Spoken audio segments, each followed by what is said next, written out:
Hey, Capricious Caroline, how are you doing today? You are early, early.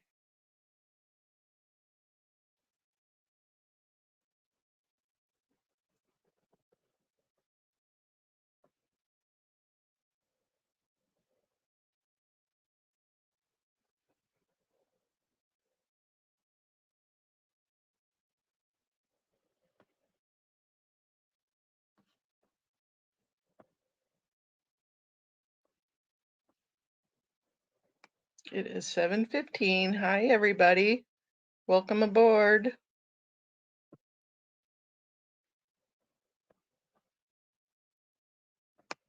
had lots to talk about tonight.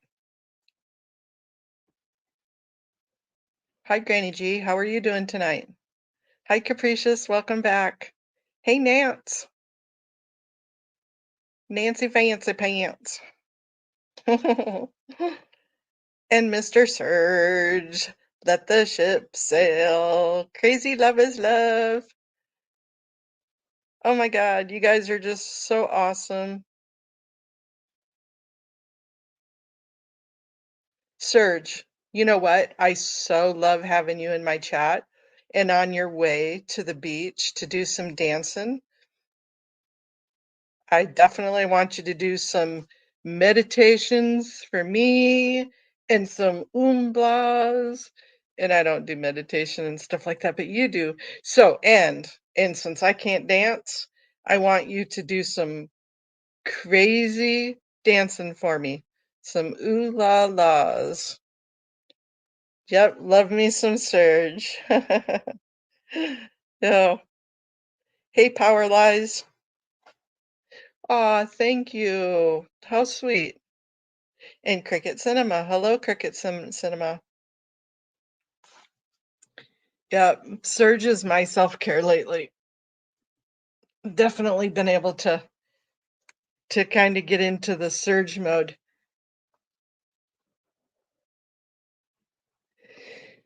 So we have lots to talk about.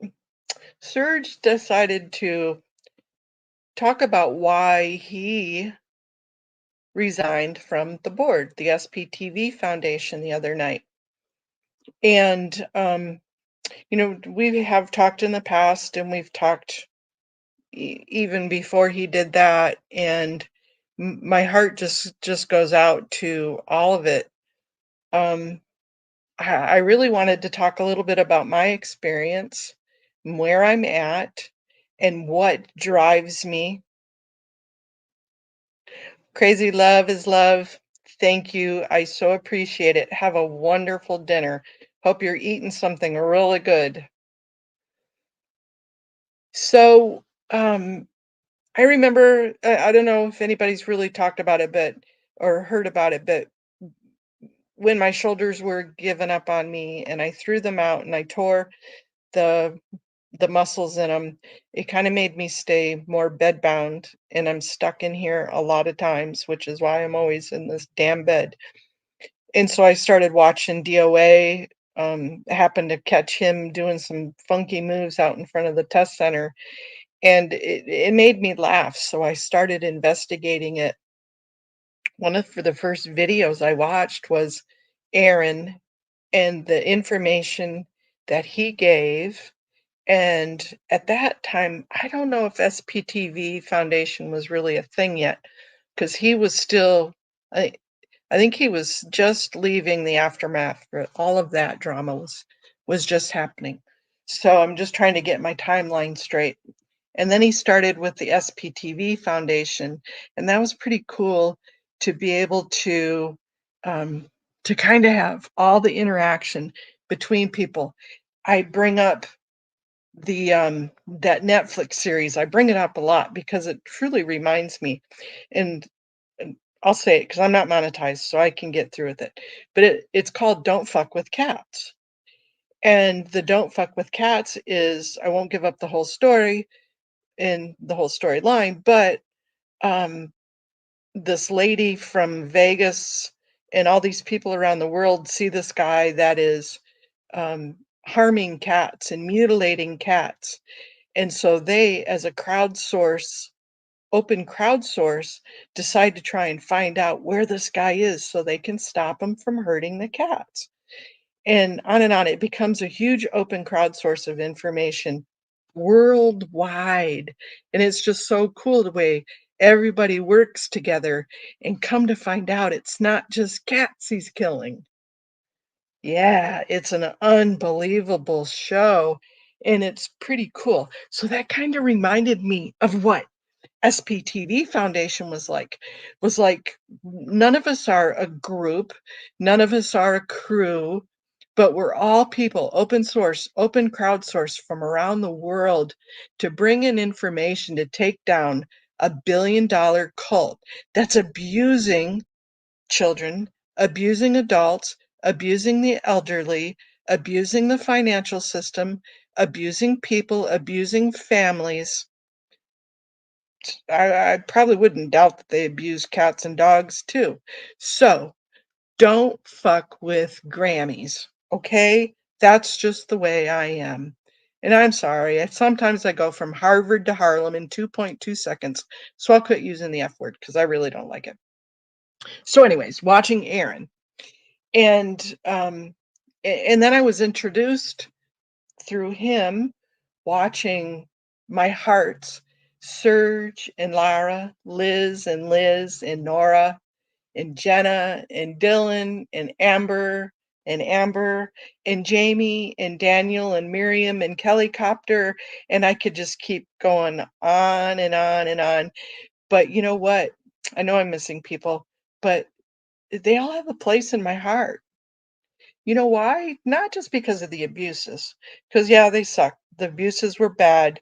Uh, it's because I know what they were missing in their life. You know, as a person growing up with a loving, caring parents, I always say they were, to the end, they gave each other googly eyes and kisses, and they held hands till the end.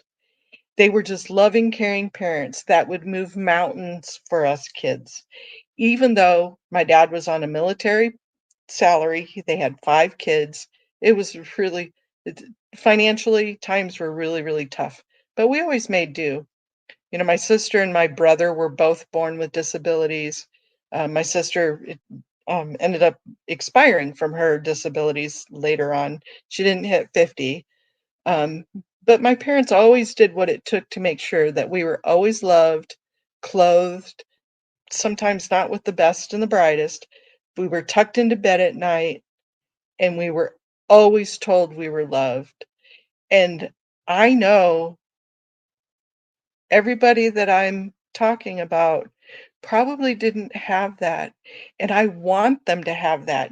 Even if it takes when they're 50 years old. Thank you. Even if it takes when they're 50 years old to finally find that love, oh, may God let them find that love. Oh, and by the way, today's my dad's birthday. Happy birthday in heaven, Pops. So he would be 81 years old today. That's amazing. But let me be blunt. Watching Aaron, I wanted to be a part of the movement. I saw everything that was happening and maybe what I could do.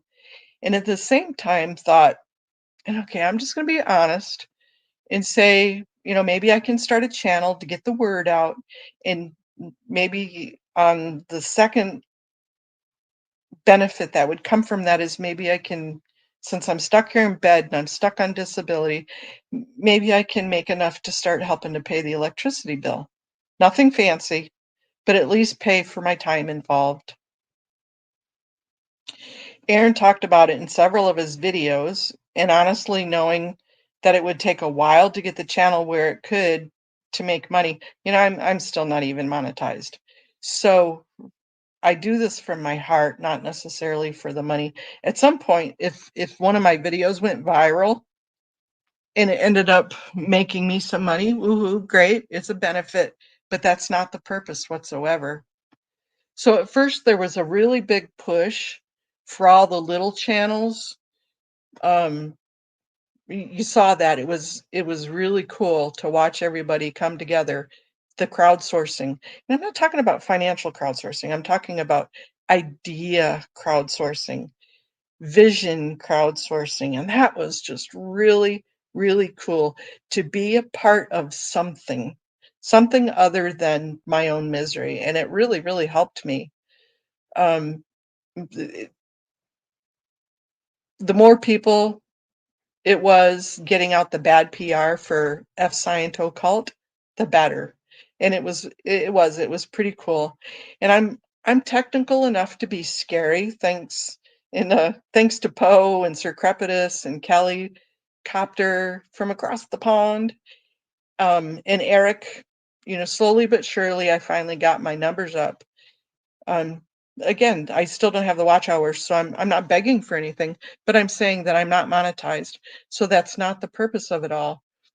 But along the way, I did tuck my tail between my legs and say, I might need a little bit of help, hence asking Poe and asking Sir Crepitus and Callie and everybody to say, hey, could we work together a little bit? And and it was really nice. Um, Crazy Love probably isn't on right now, and I might get a little emotional about this, but I'm not used to getting help. I mean, I've run very large companies, very large organizations, and I've always been the one that everybody looked up to. In the family, I was always the one that everybody looked up to try and find the solutions, to have the answers, and it's kind of scary to ever be in that place. But the other day, something happened. Crazy Love said, "Hey, why don't you send me that document you're working on? I'm a writer. Let me help you." And she did. And she sent me back another document that we can work together on and bounce it back and forth.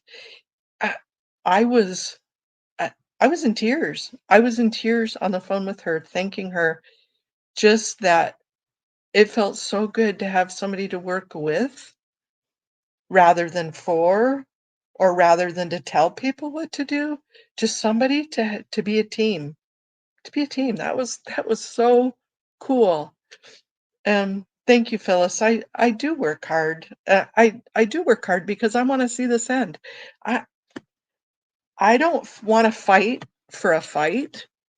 If I wanted to have do that, I'd pick something that probably wasn't. I don't know. I don't even know the word for it, but I want to kill the dragon. If you give me something to do, I want it done and I want it off my plate. S- So I just want to get it done. And this isn't monetary for me. I'm not accusing anybody else for it being monetary, but I'm just saying it's not something that I want to last. I don't want the fight to last for another year so that way I can gain money off from it. My first of all, my integrity is way too much for that, but second of all, I, I like to win. And I'm gonna win, but I like to win. So, yep, we're gonna kick ass, Granny G, definitely so. So when Aaron was making that push and everybody was doing the push and everybody was saying, "Oh, let's get the small channels to where they're able to get monetized or at least get the bad PR out," it sure felt good. So at first, like I do with anybody else, I mean, Nancy knows. Poe knows, Sir Crepitus knows. I If you say, "Hey, let's do this," I'll say, "Okay, let's figure it out." You know, probably somebody that I've never even met has become one of my best friends is Audit LA because we just think alike and we say, "Oh, let's work this, let's do that, let's think about this. Oh, what can we do for each other? How can we help each other?" We're with intent. I mean, that's one of the best compliments you could ever get is when somebody does something with intent for you. That's just the coolest thing in the world. So I thought, well, I'll reach out to Aaron and give him the chance. I've got some tools in my tool belt that I can help the movement. I can help SPTV. And so I reached out to him and didn't really get much a response. Um, Figured whatever, it was like tactics, strategies, ideas. never really got a response, and then one time I did get a response. um, I sucked it up, tucked my tail between my legs, and I sent him an email and said, "Hey, you know, I just I would love to have more subscribers on YouTube. Um, not because, as I said, I'm trying to get rich, but because I'd like to at least pay the electricity bill." And to be real honest, I got a no. And I just asked him to promote my community post. That was all I asked him to do. And I'm not gonna bash him. I'm not gonna read you the emails and all that. I mean, that's really not what I wanna do. I don't wanna bash Aaron. I wanna bash the thought that kind of when you think you're in a team and then somebody says no, it kinda knocks you down a little bit and you go, "Okay." I seriously almost wanted to quit working at all on it, and then I remembered, "No, I'm doing this because of Serge and Laura and Liz and Nora." I mean, my peeps. They need to know what love really is. So, I kind of felt like instead of it as us, the "Don't F with Grandma" community, the us, that it was more of a every man for themselves kind of a thing. And I don't think I'm alone in feeling that. I really now hearing Nora feeling, hearing Pearl Snappy and Liz and everybody, I think other people have the same thoughts. They just didn't know that everybody else was having the same thoughts. Sometimes I kind of feel like, sorry, I stammer with my words. Sometimes I get nervous, but sometimes it's almost like the toddler SPTV was kind of like the toddler version of what's mine is mine and what's yours is mine if it's interesting to me. And and kind of really felt that way, on the video level, on the work level, on the workload level. We're all doing work. And I'm going to continue to say it. I'm not bashing Aaron. He's a hard worker. He puts a lot of interest in his videos. A lot of us do a lot of work. We're all putting in the work. And I don't bitch just to bitch. Oh, I said I wasn't going to swear, but oh well. If you can't bring ideas for a solution, don't bring the problem. Think two steps ahead. My mind is always whirling with ideas or opportunities that could fix a problem. Sometimes they're pretty wild and they work. Sometimes not so much, but that's okay. We won't discuss those because, you know, you have to fail a few times in order to get something good. You know, I was saying that oh my gosh, what a beautiful sunset. Sorry, oops, squirrel. Um, I've been a general manager of million-dollar businesses, for profits, nonprofits. I've still on the board of many nonprofits, and we run a few $1 million through that a year. I mean, it's awesome. I've worked as the head of a government agency. And, maybe it just gives me some experience to back up my suggestions, or I can think of things in a more rounded way from different angles because of my views, because of what I've been through. Um, Nonprofits are made for a reason, usually to fulfill a community need, a 501(c)(3) social organization or religious organization. They all have a reason, and specifically with SPTV, it was for charitable and for education and for preventing cruelty to children and animals. Those are one of 7 or 8 of them that you can pick from for a 501(c)(3). And then you get into it and you write your vision and your mission and you have an implementation plan.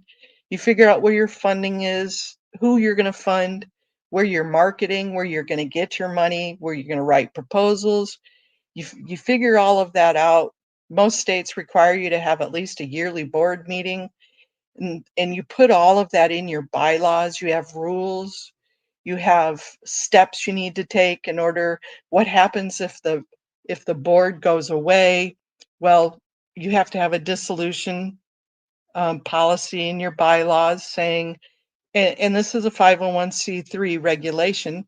If your 501c3 fails or isn't working anymore, then you have to give all of your funding, assets, any type, anything tangible to another 501c3.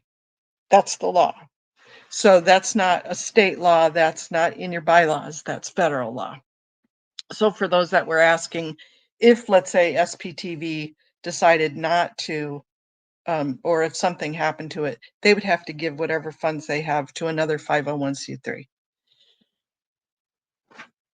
Yeah, capricious, that's a great idea. There are rules in 501c3 regulations that you can fund for education, you can fund for prevention of the cruelty to children. And then in your mission statement, you would have advocacy in there, and then you could fundraise for that. Line items, you always have the opportunity to put undesignated funds line items in there too, to where you could put stuff in there. Now, you specifically cannot, as a 501c3, lobby. There are nonprofits that do lobby, but they're not 501c3s.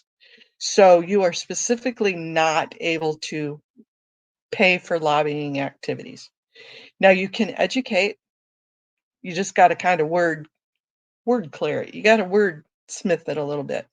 You can go into your legislators or into your other businesses, and you can educate them on how you feel about something.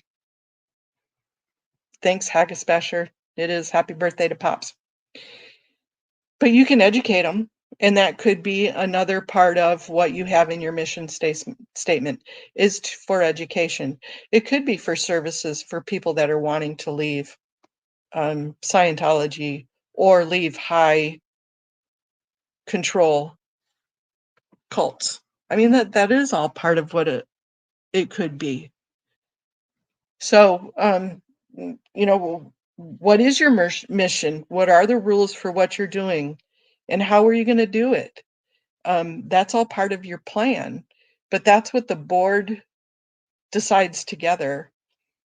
A nonprofit board isn't owned by anybody. The president, vice president, chair, vice chair, secretary, treasurer, all of those titles are just somebody, because somebody has to have, you have to have the little bit of the hierarchy there. But nobody owns it more than anybody else. Nobody has shares, or it's not like a regular corporation where you have people that own it usually there's 3 or at least 2. You'll have a 51-49 split or whatever of the shares for the corporation. That's mostly in the C corporation or an LLC, but in nonprofits you don't. So, Capricious, I'll get to your point here in just a second, okay? I'll answer your question because I'm getting there. So, kind of like what happened with the Aftermath Foundation, is that Aaron was voted off the board. That's because nobody really owns it. It takes and you put this in your bylaws. So, it takes 3/4 of the voting members, or a majority number of the voting members, and you can unseat or seat anybody. That's all it takes, because nobody owns it. Now, I had a nonprofit with my husband at the time, and we started a hockey organization. And believe me, it was his baby, because he played semi-pro. Both of our kids played since they were 4 years old. I even, in a wheelchair, I played sled hockey. I mean, we were the hockey family, right? So this was and we started this around a coffee table. Let's do this. Let's be a competing organization. And it was really it was our baby. It really was our baby. It was one of the organizations that we started. But as we grew and the kids grew and we grew out of it, other people were still on the board and we gave up our seats. But we put in there that we would always be um, voters on the board. Um, can't think of the word of it, but we'll always have a vote on the board. And so that was really cool to be able to just write that into the bylaws, but that's just stuff that you put in the bylaws. But that's what the board does. That's what a board sits around a coffee table or around their executive table, and they figure that out in a board meeting. And most boards, state law, I don't think there's a federal law, but most state laws require that you have at least one meeting a year, whether it happens to be in person or not. It could be by Zoom, nowadays. Um, and most boards have quarterly meetings, and you have to have public comment. And I really feel like the SPTV Foundation has not afforded the viewers, since the viewers are the ones that hold up the foundation, right? Or the protesters, a way to interact with them. So this is just stuff that just kind of has been going through my mind, and I've really wanted to get it off my mind, but I didn't want to cause any type of division, and I hope this isn't a division. This is more of an educational about, hey, well, maybe if that's not being done right, maybe they can step it up. Maybe they can ask for help. Maybe they can get a meeting manager in there to figure it out. That would be a cool thing to still have the aftermath, SPTV, and then maybe we all sit around the coffee table and think of something else. Different way to help the protesters, a different way to make sure that there's a possibility of funding, a different way. Let's all just put our heads together and come up with a solution. Nobody's bitching about it. And we're all on the same path. Let me bring up one touchy subject. I've had a couple of people just kind of rail me the wrong way about my video the other day about DOA and how he was coming against Kendrick Moxon. We don't need the drama about that whatsoever. Exactly. Exactly, Capricious. I thank you for saying that.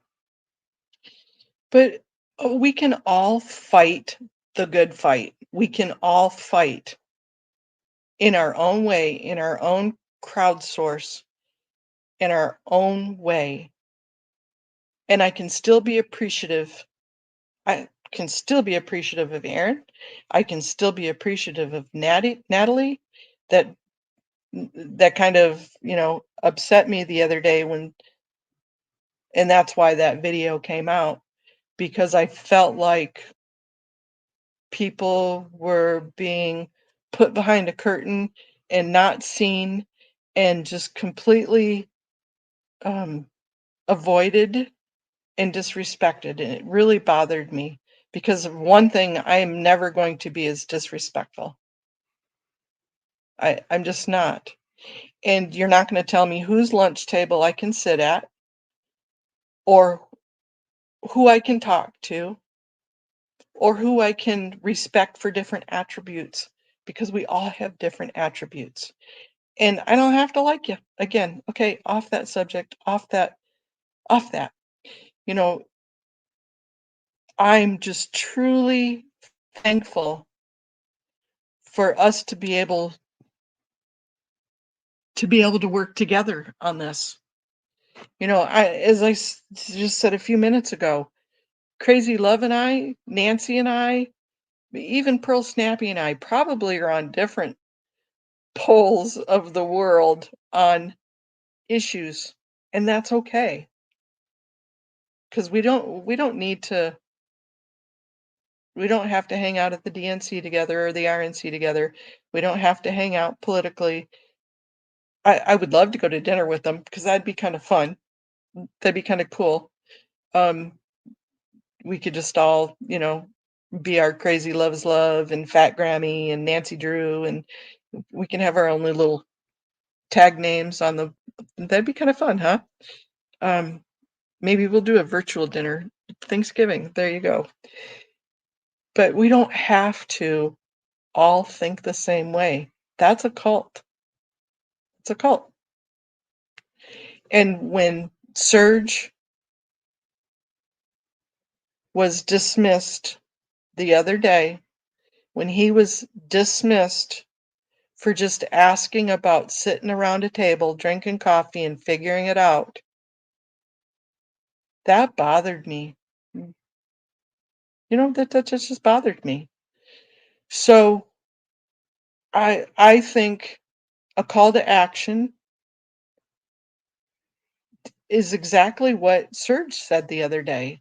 Okay, here's the problem. Here's what happened. We don't need to put trash on the table. Don't need to open the garbage cans.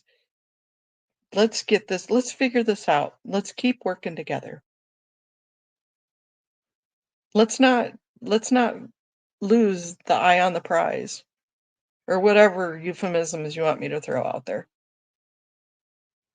Yeah, I think the drama is overused quite a bit, capricious. Thank you, Haggis Basher. One of these days, thinking of supper, one of these days we're gonna have, and Haggis Basher is gonna give us recipes, and we're all gonna eat homemade sourdough bread together, and it's gonna be a fabulous thing. And then we're gonna get some English food from Kelly Copter and some Australian food from Miriam and everybody down there. Yum, yum. Yep, we're all gonna be together.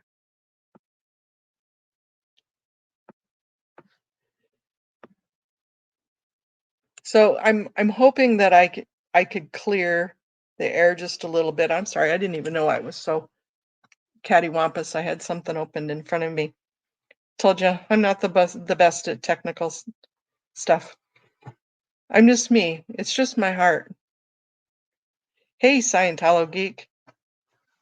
Tell you what, if you have a chance in Scientolo geek, I'm gonna give you a secret. Guess who used your Chat GPT stuff the other day? Serge did. Oh my gosh, Serge was telling me that he just absolutely loves Chat GPT. And yep, you got to use her. Hey, Feral Cheryl.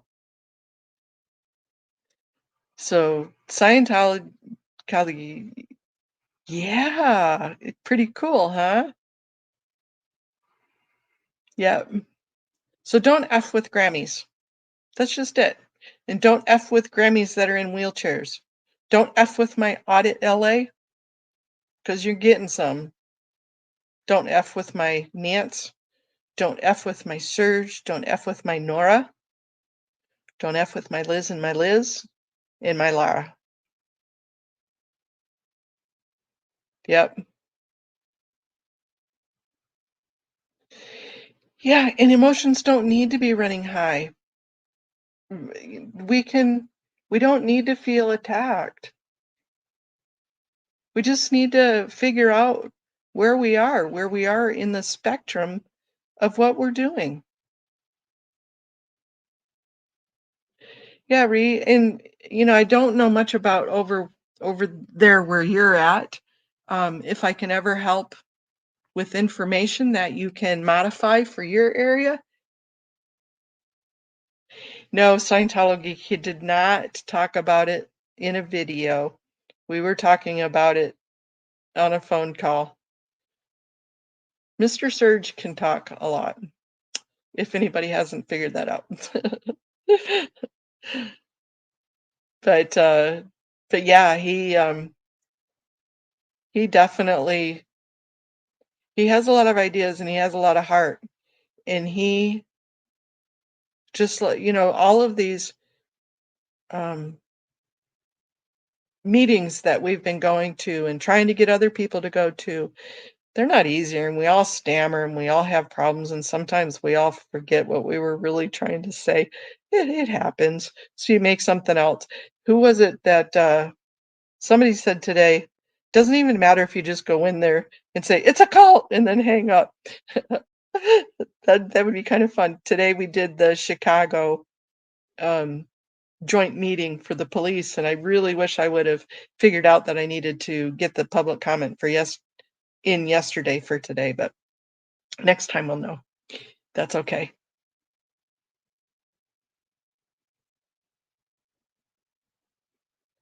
You're right, capricious. It's not an SPTV issue.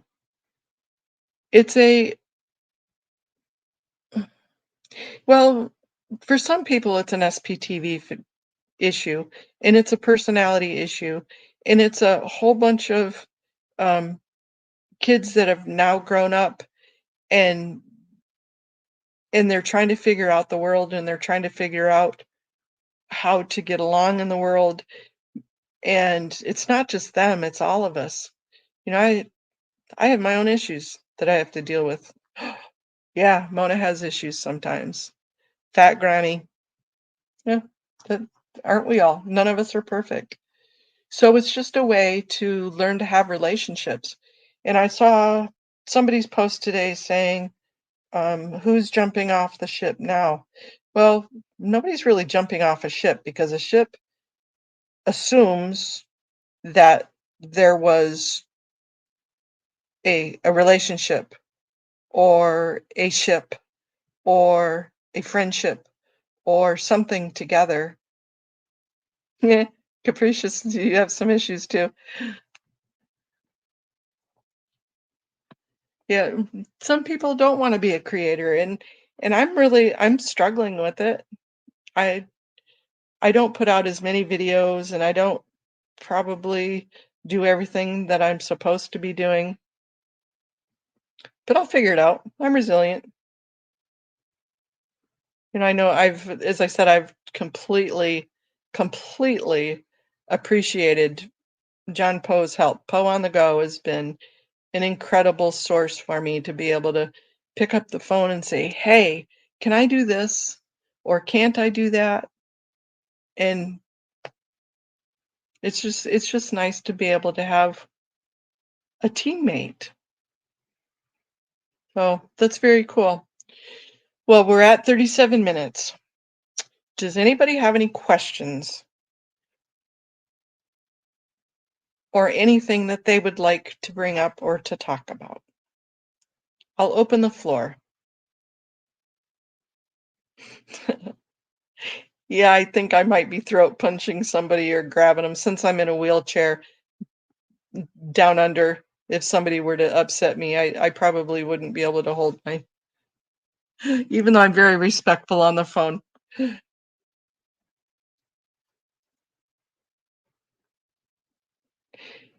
Ree, that's a really good point. I'm struggling as a creator because of my tendency to isolate. Part of being in this community is to try to heal from isolation. I agree. I 100% agree with that. And hard to trust. Trust is a huge factor because you just don't know, and then you wanna trust, and then you go, "Oh, man, oops, I told the wrong person," and so then you start not trusting people, but then it puts you into that isolation. You are darned if you do, darned if you don't. Completely agree with that. And I don't know if you can tell or not, but I'm not used to rejection. I'm used to getting what I want. I I called audit today a PTS, politely tenacious supporter. That's what she is. That's what we are. We're very polite and tenacious, like a dog on a bone. And somebody called Nora that. I think it was Mitch that called Nora that. And I just laughed about it because actually I thought it was a compliment. Dog on a bone. When you're tenacious, if you want something, fight for it. And if you don't fight for it, you must not want it. That's okay. It does cost money to register a nonprofit in the state where you're forming a nonprofit corporation. So every state's going to be different. Not too sure what it is here. I know it was $50 up in Alaska. I think California is $100, something like that. And you can do a nonprofit organization.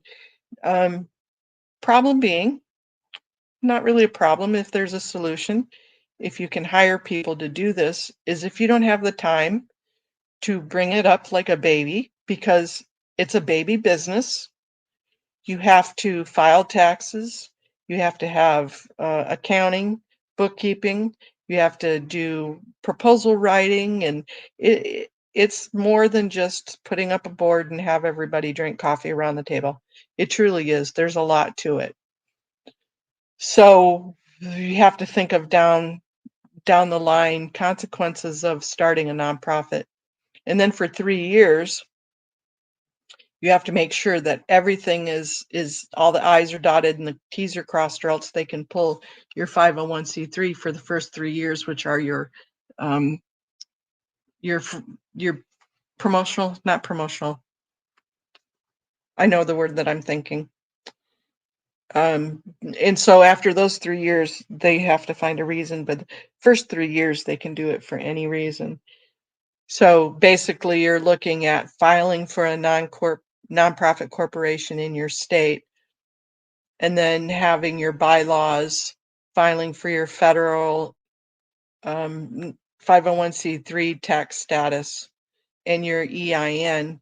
And you don't get you file for your nonprofit first before you get your EIN. You have to have the corporation done first before you can file for an EIN. But an EIN literally takes 5 minutes to get to request from the feds. And then after that, you file your nonprofit. I think it's 1023 easy, something like that. I can't remember the form. You file for your nonprofit 501c3 status. And depending on whether or not all your paperwork's in order, it may or may not take some time. So, as I said, though, there's other concerns besides just filing the paperwork. It's who's going to do all the work because it's still a business. Yep, and you still need capital to start it. You can fundraise ahead of time, and the fundraise is on intent. So even if you don't have your 501c3 status finalized, as long as it was submitted with intent, people can still write off the donations as a tax deduction, as long as the intent is there. Um, and again, I'm not saying anything about SPTV because I don't know where they're at, what they're doing. I have no idea. I'm just giving you the process of what it is. Thank you, Haggis Basher. I do a lot behind the scenes, and I try and do the meetings that I can to support audit and support surge. So I'm trying. Yeah, but that's okay, Capricious. You don't have to be on a board. You don't have to be the main people. You can be an ad hoc committee. One of the suggestions that I had for SPTV Foundation was that they have a creator committee. So that way people, maybe they could put it on SPTV Space, a section of how do you start creating? How do you get a YouTube started? What do you do? What should you expect? Something like that. That would be a really cool thing to have on SPTV. And I'm might be talking out my rear because it might already be on there, knowing those guys. They're pretty darn stand up on that. SPTV.space is pretty cool. But yeah, that would be an excellent thing to know. And how, you could be, as I said, an ad hoc committee.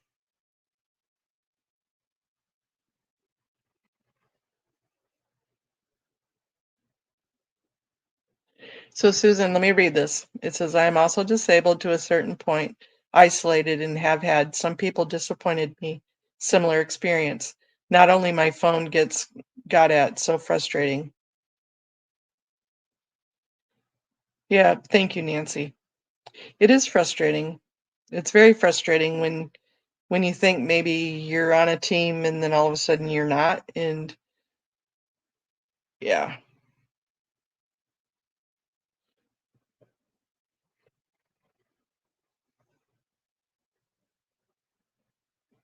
Phyllis says, we all need to respect that we want the same outcome. We don't need to be bosom buddies, just march together to defeat the dragon. Please find a way to set aside your hate and let's get it done. Very well said. That's very well said. You know, okay, funny story. So being with the boards and the commissions and all of that up in Anchorage, I had this, Anchorage started an ADA, Americans with Disabilities Act committee after that was signed. This was after my accident, so I was in a chair by this time. And there was the mayor. Everybody kind of knows most people up there because it's a large state, but small people, right? So in Anchorage is about 300,000 people at best. It's a small city, but it's the largest city in Alaska.